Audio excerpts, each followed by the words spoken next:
Mm. Hey y'all, welcome to the Devon A. Morris Unfiltered call-in show. Have a seat. Let's get ready. You have any questions? Come on, call in. Come on to that Discord channel. Do me a favor, get the Unfiltered crew some finger snaps. We're ready to get started here. Mondays, 8 p.m. Every single Monday, we're here. I'm excited about it. Are you? Let's get this show started, y'all. The greatest Scrum show on earth. I'll see y'all soon. Enjoy.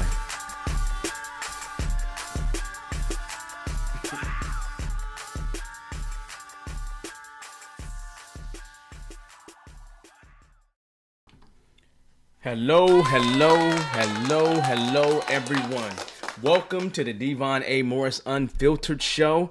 And today we got a few things to talk about. So first things first, if you didn't notice, if you never noticed, make sure you take a look.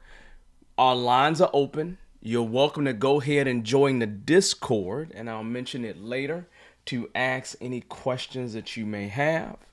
Other than that, it's been an interesting week.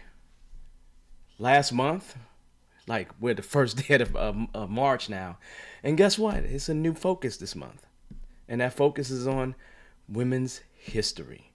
You know, and women's history is, I'll say it this way.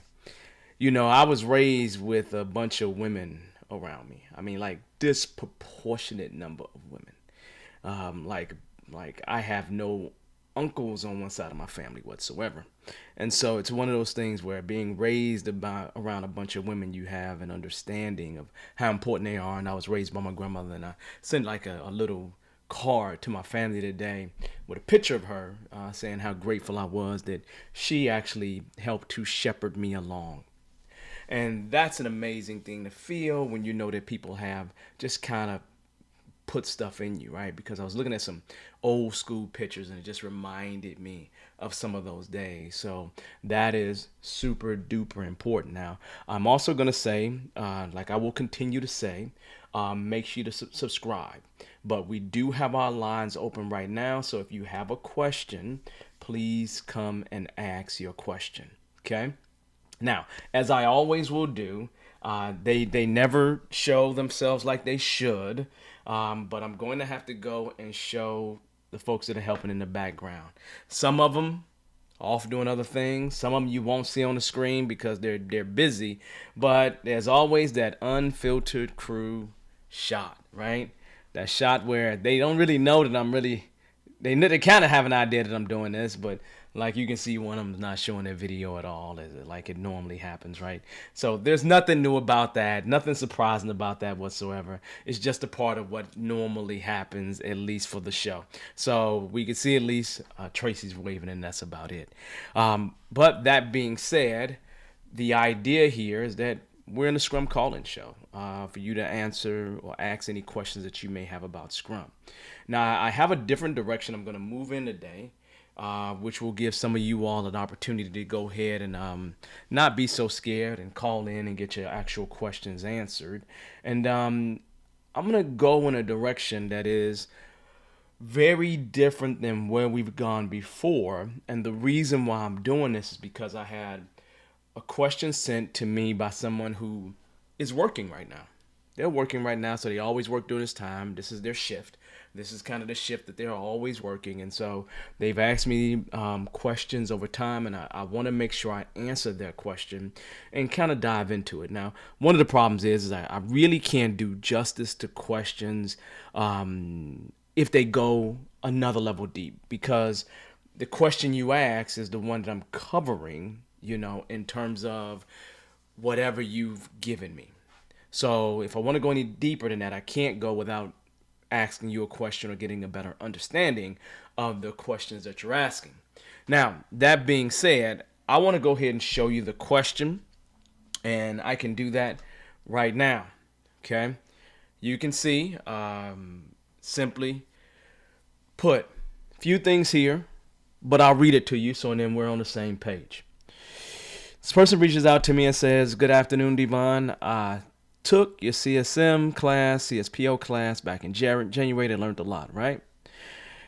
I hope you can help me with something.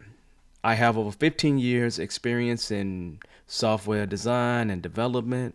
However, I left corporate in 2008 and am now wanting to get back into the workforce as a Scrum Master." Great. Most of the job postings that I see want someone with 3 years experience in Scrum. What would you recommend that I do to get that experience? How do I find jobs for newbies? And I have a lot of experience under my belt, but I really don't have Scrum Master experience per se. But I know I can find a job. So that statement right there, that statement clearly right there, I know I can find a job. That's an important statement. It's one of those, I was listening to someone today talking about how your mindset is super important. And your mindset is what's going to drive your success. So you can hear in someone's speech whether they're going to succeed or not. And that's a really important thing to understand. So it's one of those things where I always tell people, don't think about trying, go do. Now, here's a little bit more background. I am currently working at a low-level job at an airlines industry, right? Let's see, because I thought this would get me some opportunities at the company. However, I am finding that the company is looking for someone who has 5 years of experience doing Scrum Master work. I have been able to get some interviews at the company, but when they find out that I don't have the years of experience doing Scrum, I lose that opportunity. Anyway, I appreciate any insight you can provide. Now, that insight is important, and this is kind of where we're going to dive in and we're going to dissect this, because I believe that it's important for you all to get it, and I think I'll get a lot of people that will be asking questions similar to this one. So, in taking it piece by piece, let's talk about it. First and foremost, I want to make sure that I acknowledge the industry. The airline industry, at the end of the day, has truly been crushed. Now, is the airline industry out of business? No. But projections are showing that it will be many years before the airline industry get back to exactly where it was pre-COVID. So it's one of those things where generations have marks in time. And in my generation, I guess it's been things like 9/11. There's been other things that have happened, big things, but COVID will be one of those things. And pre-COVID, I was on planes 90% of the time. Probably 95% of the time traveling to different cities, doing CSM, CSPO classes, just all the time. So I was always traveling, which means that I racked up frequent flyer points all the time on multiple airlines because of how often I was in the air. I wish that I was a part of programs back in the day, because the truth is that programs back in the day gave you even more benefits. I remember programs I heard about at Delta that was like, and United and even American, that had these big benefits if you was a big time flyer, right? But I miss those days, right? I'm too young for that, right? Now, in terms of them, once March hit, I would say to you, I probably got on a plane one time since March hit, March through the end of 2020. Now I've probably been on a plane probably 2, maybe 3, even 4 times, right? Double masking. You understand? Because I'm not trying to catch COVID. I don't have a vaccine. I'm glad to see Johnson & Johnson get their approval, and them doing theirs a different way. So that's a plus to see something different in the market, and it's one doser. But the idea, though, is that the airline industry has been hurt. And back in back like literally in June or July of last year, or even before that, there was stimulus package given out, and many of the airlines had an opportunity to have stimulus funds, and most of them were not. They couldn't release anybody for, I would say, until September 30th. And I had many people that came through my classes, and they had a similar problem. So the first thing I want you to realize is that that industry is devastated, and there are other industries that are devastated as well. And if you think about millennials or just young people in general, they probably work in hospitality, food, and some place where they serve people, right? And those jobs have been dismantled as well. I mean, so I dream about going back to New York City, and in my dreams of going back to New York City, guess what? I believe that some of the restaurants that I love will be gone. Okay. Now, that being said, we all understand this because we're all going through this collectively at this time. We really are. There is nothing surprising about anything that I'm saying to anyone here. Okay. Now, I'm going to talk about the beginning parts of this, that, really the first heavy paragraph here. Okay. Now, let's hit this and go at this backwards. The first statement is you're a newbie. Newbies will have a more difficult time finding a job. Now, let's just not say that you're a newbie. You're a newbie with some experience someplace else. Now, understand, you're a newbie with some experience someplace else, which means you're not going after an internship like a college student would go after an internship, because kids that go to college, they have an opportunity to have organizations really cater to them in a way that allows them to jump into industries, especially ones that require certain subsets of knowledge. I think about accounting. I have a daughter that's in accounting, and she definitely has an internship coming, and that will likely lead to them hiring her. So we don't have a lot of things that exist like that. Now, if we're able to create something like that, that would be amazing to be able to create internships, because how many people that come through my classes that ask for things that they can do, like intern?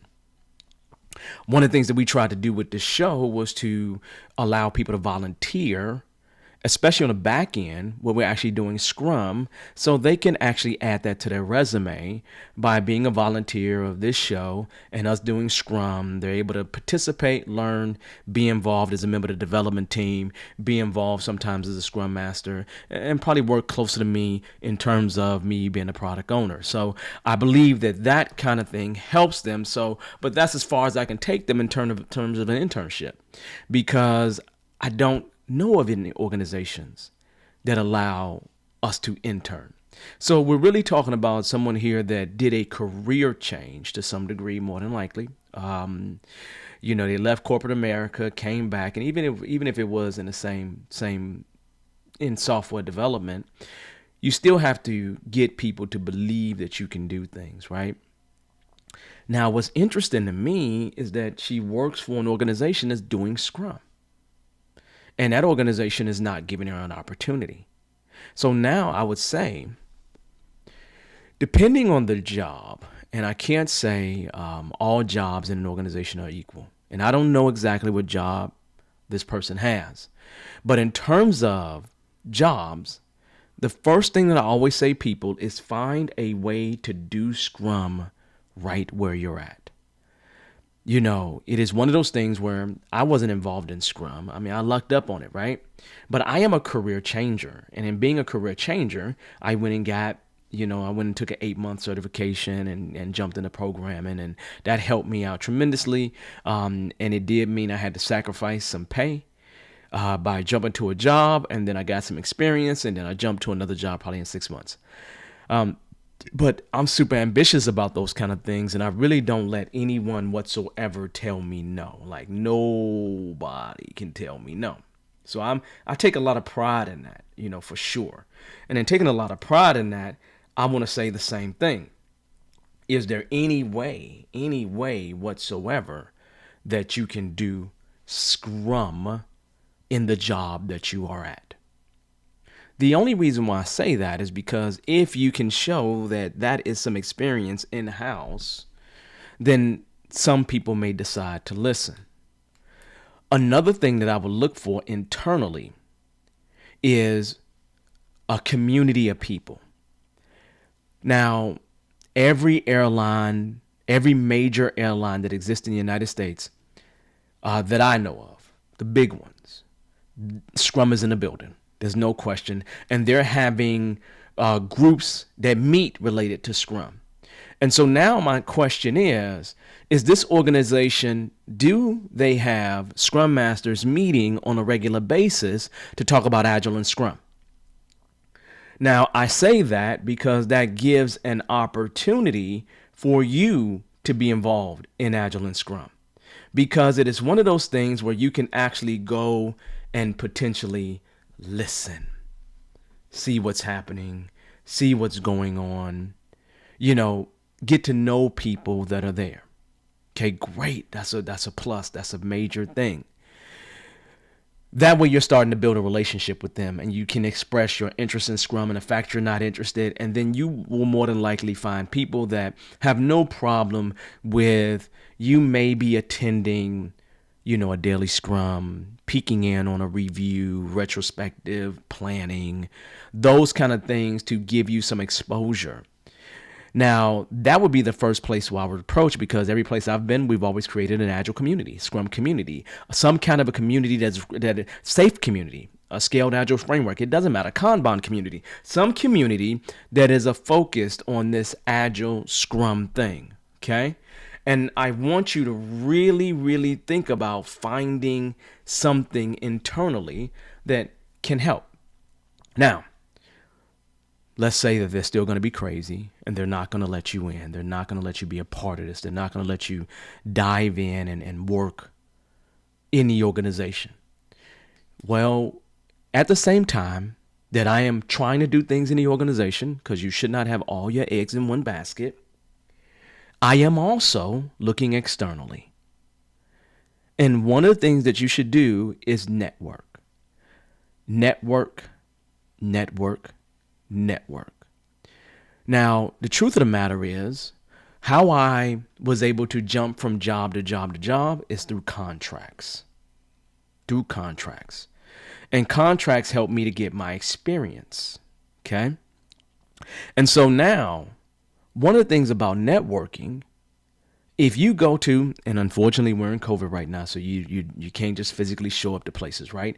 But in major cities that I have been involved in, let's say DFW got 3 to 4 Agile/Scrum groups.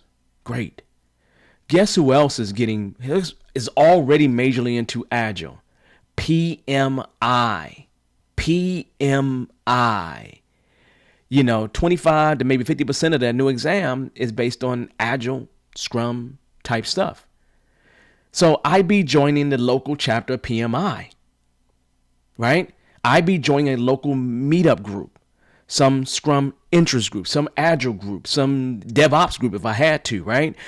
Some scaled Agile framework group, right? It's likely you have 3, 4, 5 of these different types of groups that meet up on a regular basis. So now I'm saying to you to go and start networking and meeting people. Now, the good thing is a lot of these groups still meet, and they meet online. So you can easily go up to meetup.com and look in your area to find a group. I mean, I am going to be doing a presentation on April 1st. This is not an April Fool's joke, for an organization out in California, right? And that is going to give me an opportunity to meet some people. Now, I say these meetups and all these other organizations because the one group of people that always show up, guess what they're called? Recruiters. And in terms of recruiters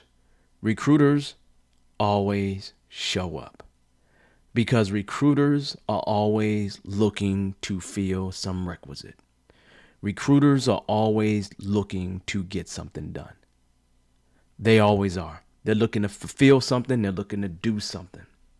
And so now I say to you, look, if you can take your 15 years experience and find a way to parlay that, find some way to now start to word your resume in a way that can drive, that can show that you have always been doing some of these things related to Scrum/Agile.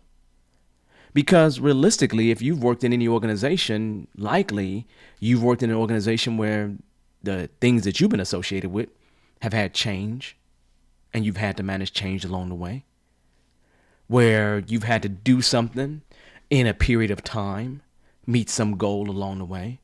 A lot of times it's just how we present ourselves and how we phrase things up that has a huge impact on us.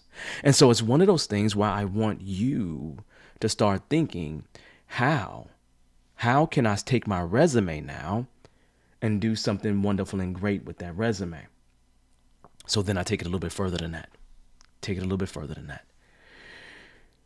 I have a colleague, one of my mentees, someone who I've worked with many a times, that have always sent people across to me to get training. And, I told him once he started getting out there to do stuff, I want him to do great things too.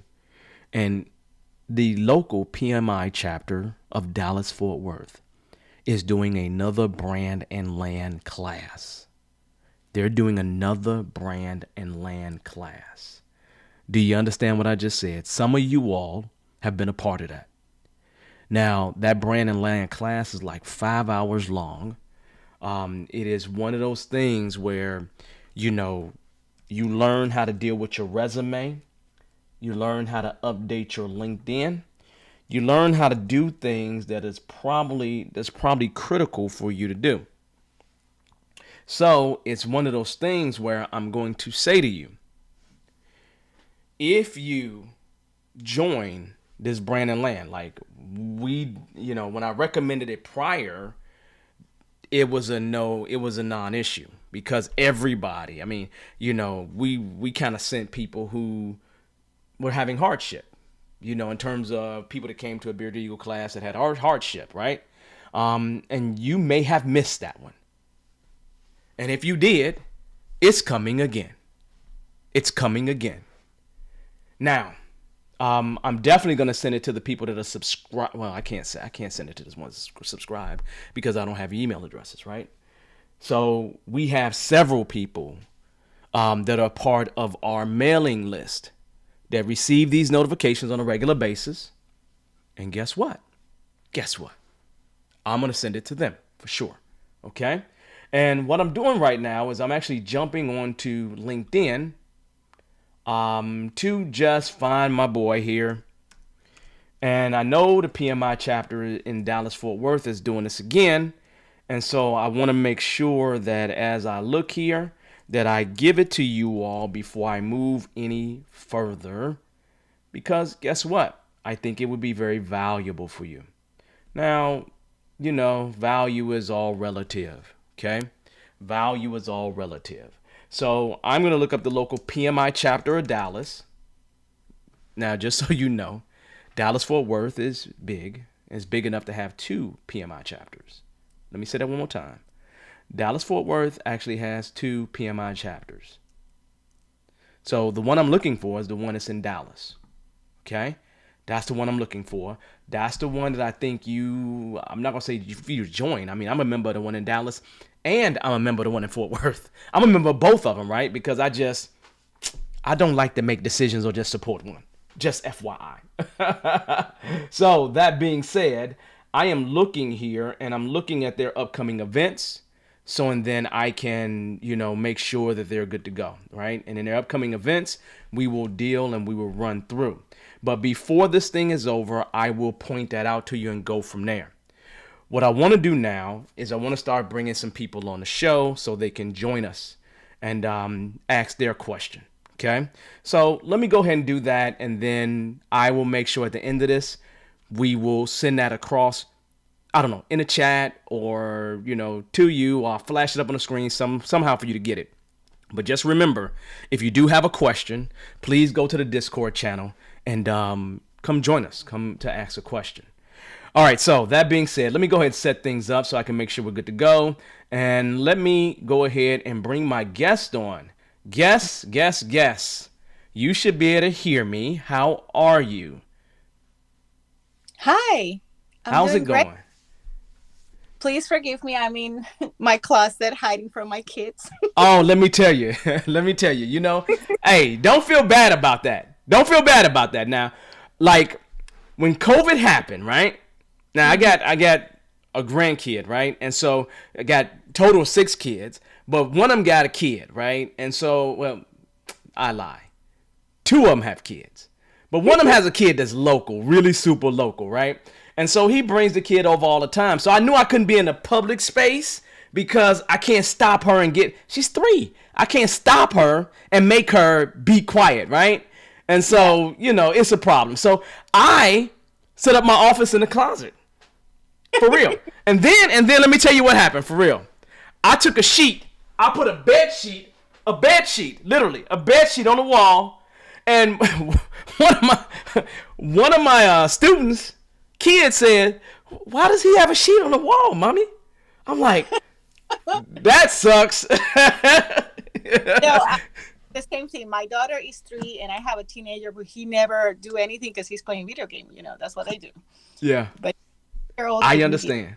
I understand. So you have a question. Yes, sir. So what is your question? So, how can I break through becoming a product owner or even a Scrum Master after I completed my certification? So, this is my dilemma. Yeah. I have Scrum Master and my product owner certificate. My current company recently underwent a transformation. I've been part of several projects. However, every time that there's a job posting, Hmm. they all require people that already have 3 and 4 years of experience in either roles. And in my case, I've just been a project participant. So Now let me ask you a how, question. How are you participating in terms of the projects that you've been involved in yes, as a project manager. as a project manager? Yeah. Okay, now here's the statement. Okay, so for those that are not aware, okay, the closest thing in Scrum Mhm. to a project manager is a product owner. Okay, Mhm. which again we talk about in class. Now, in terms of thinking like that, Scrum takes the project management function and it decentralizes it or distributed it amongst the 3 Scrum roles. The Scrum Master takes on impediments, getting noise out the way. Development team updates their progress, estimates, and literally the rest of that stuff is on who? Product owner. Okay? So the closest you get in Scrum to a project manager is a product owner. Now, the question I'll ask you next, if you was to think about your job as a project manager, Mhm.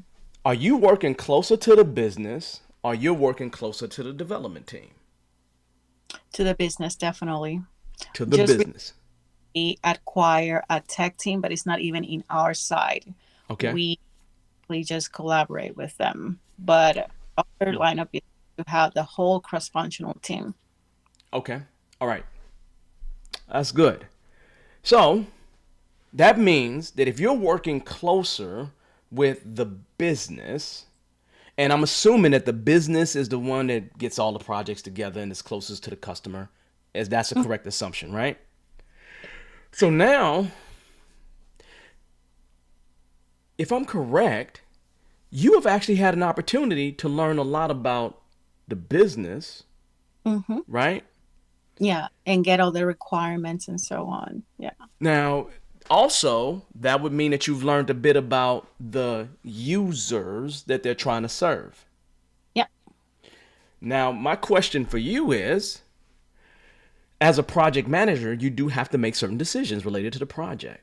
Yes, sir. Even as you may not be the final authority, But most people that are inside of the company are not the final authority. And a lot of times the product owner isn't necessarily the final authority when you have a whole entire business and everything else. It's all relative to what the organization attempts to do.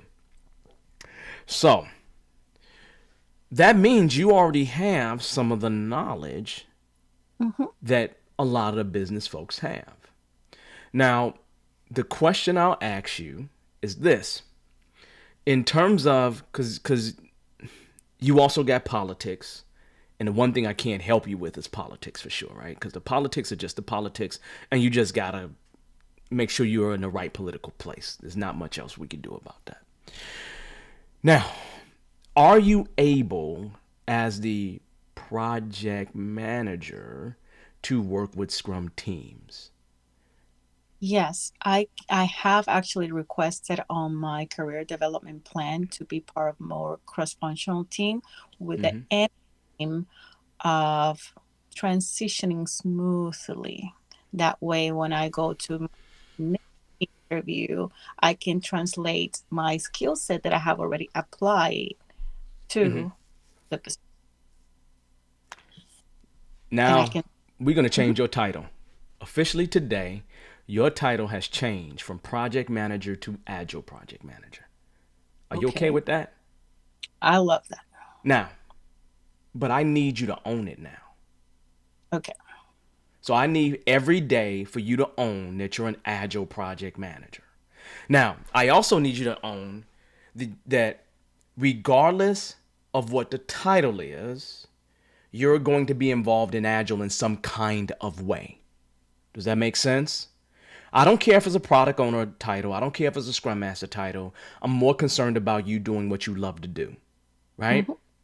So, as the project manager, I am going to assume that there's tons of things that's in the organization that you have to do because they expect for you to kind of get through the organization in some kind of way. Yes, sir. Right? So you got documents you got to do, this you got to do, that you got to do, that. They probably got a whole list of things that you have to do as the project manager. But you have a little bit of power because most project managers can decide how the project is actioned on the ground. Not necessarily that they can go in and say, we're going to run Scrum everywhere. No, no, no. But within your circle of influence on that effort, Hmm. could you run some Scrum? Absolutely. I actually incorporated to my team that was not Scrum or Agile at all, little by little, some of the, you know, ceremonies. I didn't Yeah. call it Agile because there's, again, transformation, a little bit of resistance. But I have got a lot of input of people saying, I love how you are conducting this. It's so streamlined, it's so short, Yeah. straight to the, you know? So, yeah, we're doing Okay, that. so now I'm going to make an assumption that you like the company. I love the company. Yes. Okay. So, To it though. but here's the deal. If you like the company, the one thing that you will have to remember is that the company's not going to move at the pace you want it to move at. It's just Mm, not going to. Okay? I've literally I've had some companies that I've gained a love for, um, and just became really dedicated to. Normally I'm a contractor, but sometimes you're around so long that you just gain an additional love for the company, right? And so there are some companies, and it's not a lot of them, that I just gained an absolute love for. And I remember this one company, right? And I'll tell you the name of the company, USA down in San Antonio. Um, I was so frustrated they wasn't making a real good heavy moves towards Scrum that I literally went on the second or third floor, whatever was top floor, and I literally cried. I mm, literally cried because I'm trying and I'm trying and I'm trying and trying and trying, and they're not moving. Like it's one of those things where you know how you tell people to do what they're supposed to do, and if they just do what they're supposed to do, we be done, Mm-hmm. but they're just not. And you have to remember, for you, you're going to run into that situation a lot. So here's what I want you to do. I want you to insulate yourself, Okay. right? I want you to insulate yourself as far as your influence will allow you to insulate yourself. Mm-hmm. Assume that anybody you don't have any influence over, that you won't be able to change their mind by having a conversation. Just assume that. But the people you do have influence over, like the team you're working with right now, Mm-hmm. they're ready to follow you to the end. Now, that does mean you have to protect them. Now I'm saying to you, I'm asking you to play a very different role. It's more like a Scrum Master role. It is Okay. not a product owner role, because you are owned, or you are a part of IT, I'm assuming. That correct? We're bridging. I'm more on the operation side, and they're Okay. bridging more into the tech side because of limitation. But our operations is classically IT stuff, right? Yeah. Even if it's operations, they may not be classic software development. So the idea is, even in operations, you might even think about using more Kanban inside operations, but let's not worry about that, okay? Here's what I need you to worry about. Within that sphere of influence that you have, worry about delivering within that sphere. Worry Okay. about getting things that come in and getting those things across the finish line. So, and then you have a story to tell. Now, your story, I would love for your story to be based on return on investment. Like, you've had a sprint goal, an objective that we're trying to meet, and we get to the end of that and we meet that sprint goal. Like, we want the user to be able to transfer a call. Great. And we was able to get that done this sprint.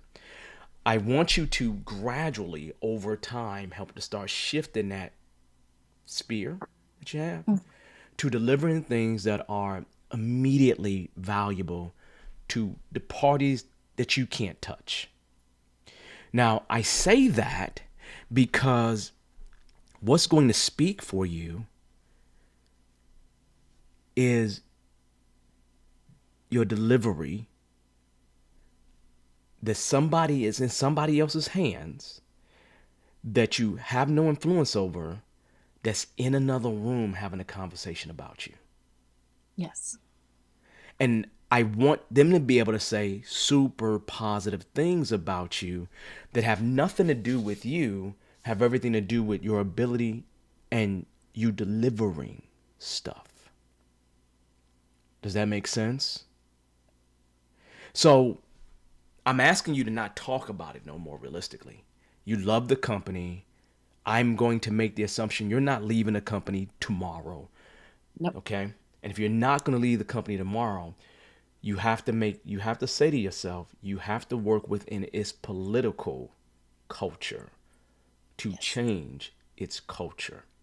So the example I always think to myself is, I remember I had you know, I had this one, my mentor told me the story about this attorney that was a female attorney, and this is Women's History Month, right?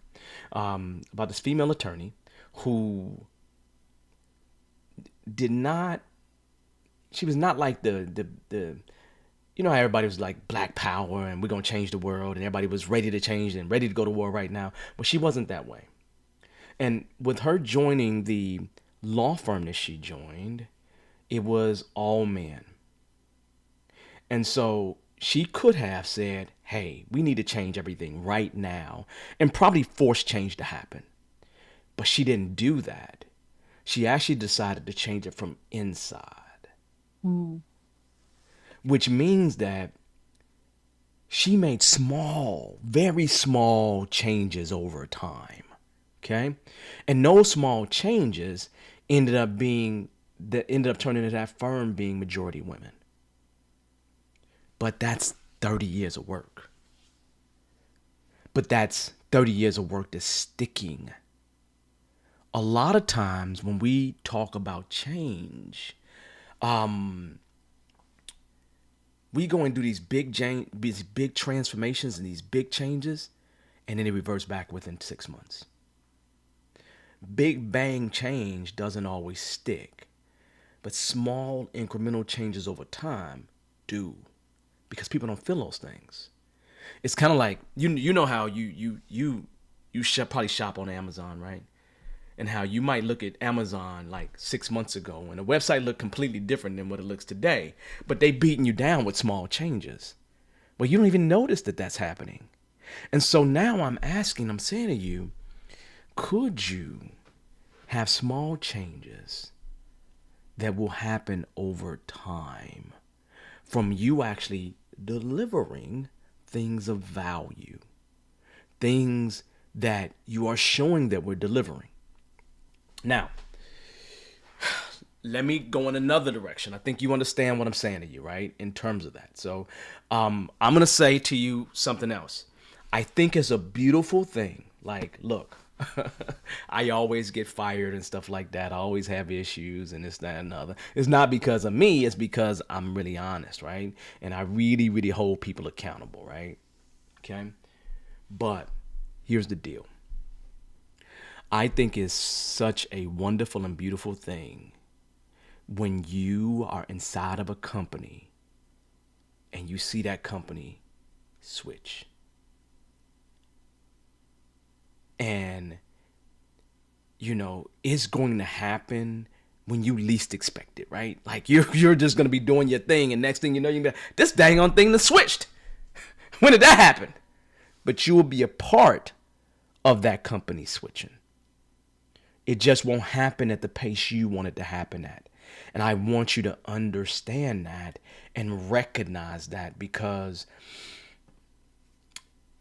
I am so proud of my time with USAA, because I kind of grew up in USAA.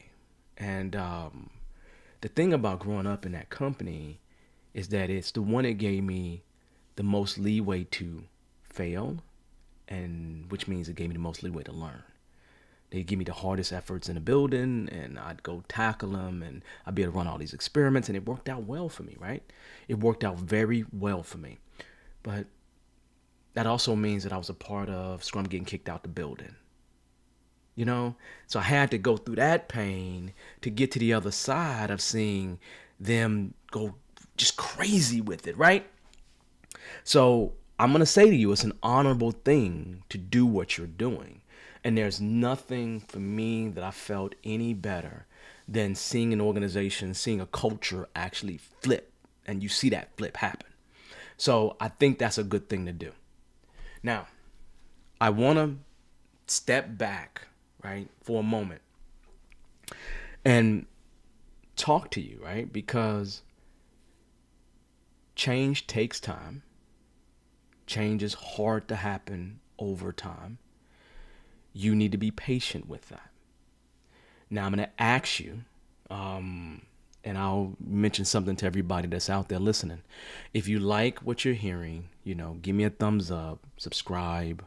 We have these conversations all the time. So,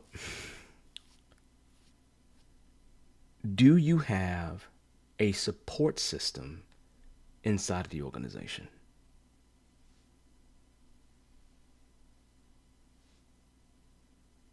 Now, I don't hear you. So did I step on something? So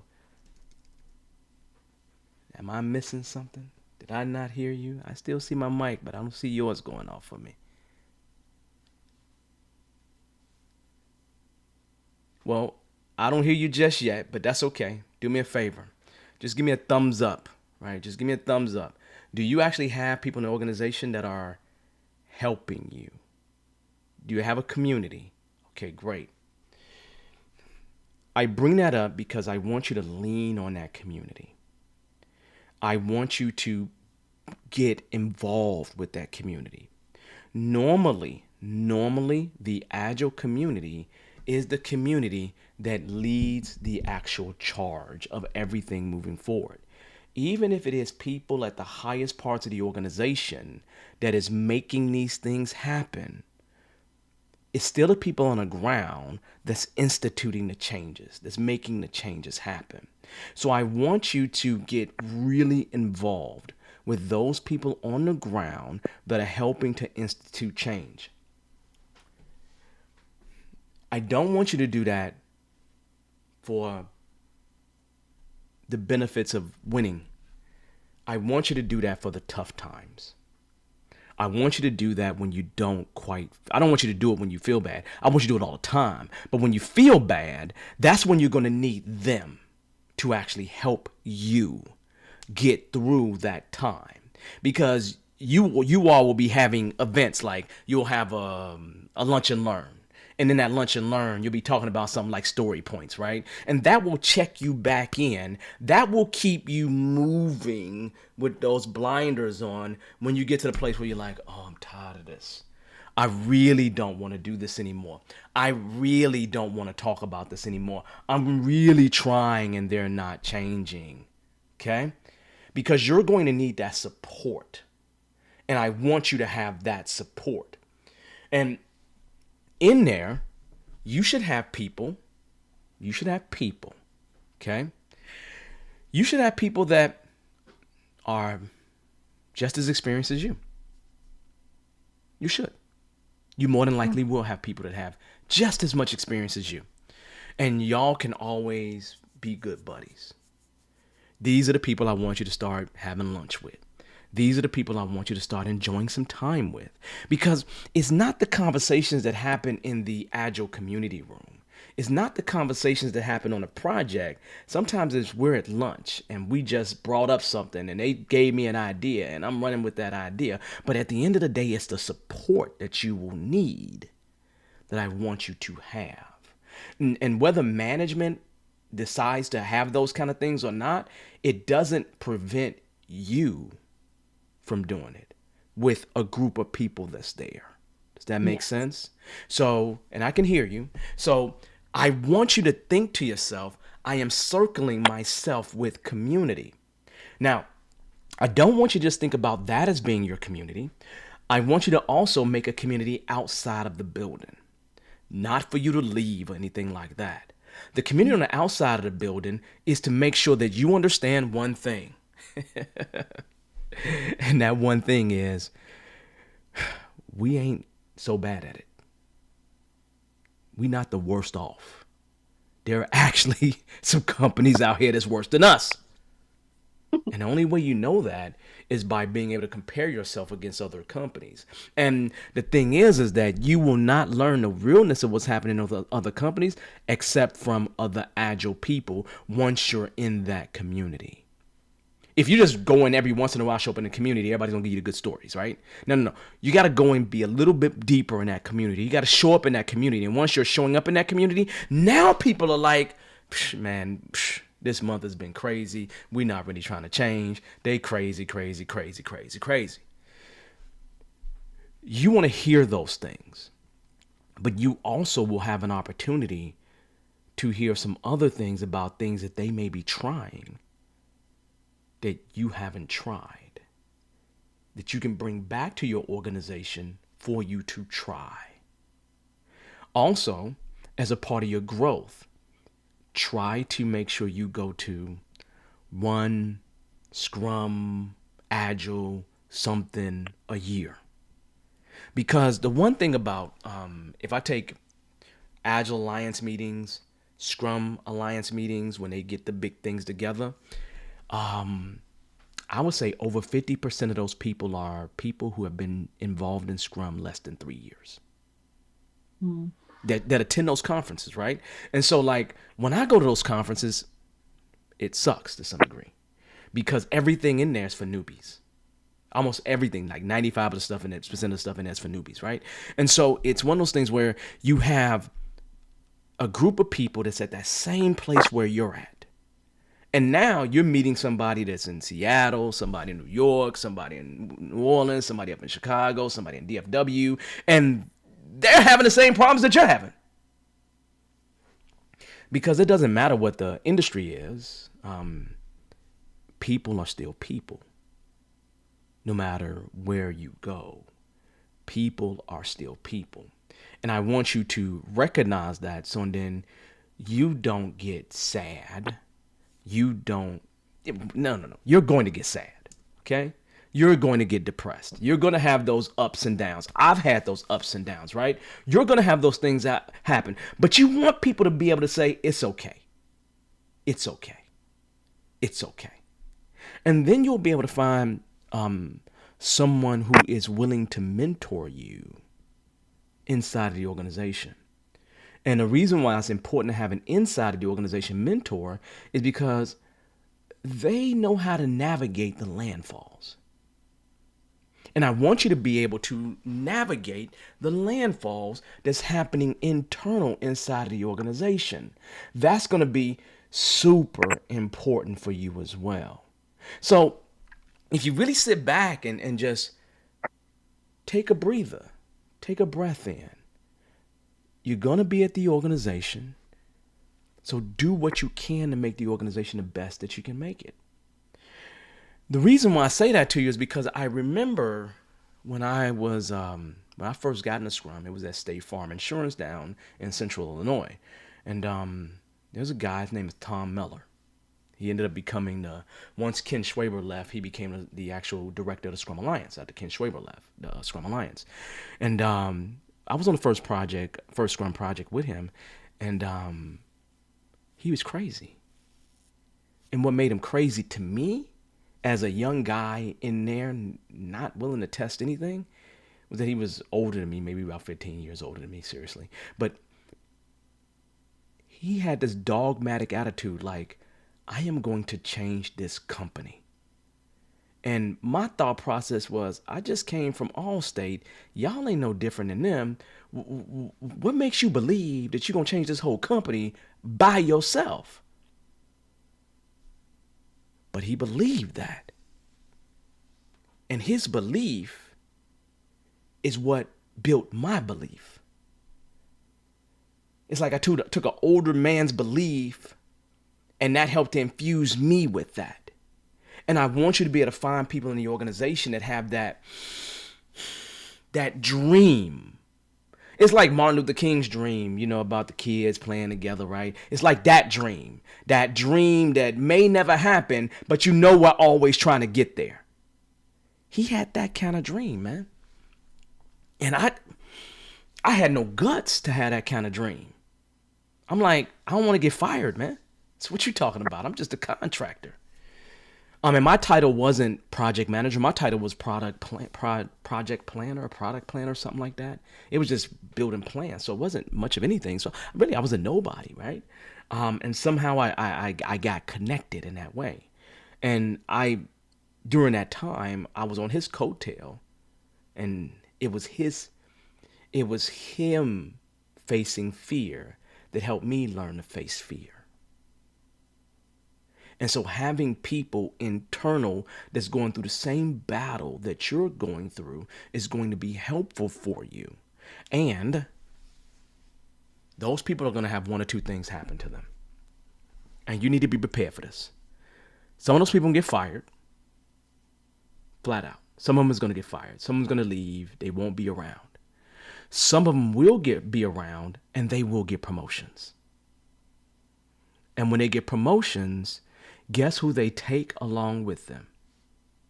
The people that was on the journey with them. So I'm not saying to you that this thing is going to happen overnight for you. That would be wrong of me to say that, and I would be making assumptions of things that I just don't know. And that is not fair to you, and I know that that's not true. So, here's another thing, right? I have to say this too. Don't be super dogmatic about one process. Don't be. Don't be dogmatic about doing it wrong. You're not going to do it right. Assume that. Just assume that, right? And even if you're able to just do a daily scrum, like with your operations folks and their stuff, the only thing you might be able to do with them is maybe a daily get together.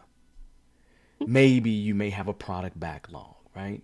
Maybe you can do some scrum. Maybe. And maybe you only do 10%, 5%, 25% of what a process says do. But don't worry about that. Don't worry anything about ideal. What I want you to worry about is return on investment. Remember that people are motivated by purpose, autonomy, and mastery, and always give your teams the whys behind why we're doing what we're doing. Because as long as you got your circle, and your circle is willing to go to war with you, not against you, you're doing things above and beyond what anybody can ask you for. When I went to USAA, I started off with 2 teams, and I did that. I circled myself. Because I couldn't touch the people in the ivory tower. I couldn't touch them executives. I wasn't even touching directors basically, right? I wasn't even close, right? But what I did is I made them believe because I was delivering. You understand that difference there? I made them believe because I was delivering. And what happened with my influence is it started to do this kind of thing. Now understand, that's doing that thing inside the company. Inside the company that I love, that I want to make better. And so when you have your end of the year things, when you have your professional development stuff, make sure that there is stuff in there related to Agile and Scrum. But beyond Agile and Scrum, make sure that there's things that's going to be in there for the rest of your team. Get your team also moving this direction. Make sure you be a good servant leader to them by trying to get them in a position where they can take better care of their families. And when you do that, they will start running through brick walls for you. And you know what's happening because you start seeing your development team members start to talk more. Now, last thing I'll tell you, because we're about to end the show. And I don't know why we're getting a bunch of stuff. We're getting a bunch of noise that's happening, but let's do this. So last thing I'll tell you that is important for me to tell you. There you go. I think we got it. This one thing I want to tell you that's important. If I was to tell you the one thing I want you to do and not to sacrifice regardless, don't sacrifice the retrospective with actionable improvements that come out of it. Understand that distinction. Always, whether it's Kanban, Safe, Scrum, even if it's Waterfall, have those every couple weeks. Retrospective comes out with actionable improvements. Make sure those actionable improvements come from the people that's doing the work. And whatever you do, on that very first time or your next time you have a retro, make sure you do everything in your power to have the development team come up with those things, and make sure you do everything in your power to make sure that 3 of them get solved. 3 of the things that they come up with, they have time to work on and get solved. If you do that, they will have a belief in what you're doing, and they will always support it because now they see improvement happening. So that's going to be one of the next steps I'm going to want you to take. And did you just? I think she just dropped off on me. But that being said, you can see the end of this, Giselle, because you dropped off on me somehow. And I don't know how you dropped off on me, but that's okay. If you end up coming back in, that's a perfect example. But I talked to her about all that stuff because I think it's really important. I think it's important because a lot of the questions that we're getting on the show is all about people taking advantage of an opportunity, a new opportunity inside the organization or outside of the organization. The first thing I talked about was outside of the organization. And now we talked about inside of the organization. And I think it's really important to talk about inside of the organization because there's many of you that'd rather stay with your company. In this time of COVID, I can't blame you. I wouldn't jump and want to leave my company if my company, kept me around and everything was working out well. I would not want to just jump up and leave my company, because there's some value in being in a place where you already call home. So that being said, there are a couple things that I need to talk about before we end this today, because I have people asking me for things, and you tell me if you like this or not. I am going to share something with you, and it's not perfect, but guess what it is? It is the Unfiltered book list. The Unfiltered book list. This is what we've been promising. This is what you all asked for. I'm going to say, if Sharon's on here, thank you, Sharon, because you're a part of this. And thank you to the Unfiltered crew, because there's other people that's been involved in this. But I have the book list. The book list is available. Now, I do want to do something here, and I want to flash it on the screen. So, flash it on the screen is a major plus, so then everybody can get it. If you want to see that book list, I only got 5 items on that, people. I haven't put anything more than that because I'm determining which ones are going to be the best ones to have on there. Okay? But the idea is that book list now exists. Okay? Now, I'm going to one-up this better for you. I'm going to one-up this for you. I am going to one-up this for you. You know why I'm going to one-up this for you? Because I love you. I love you. I love you. I love you.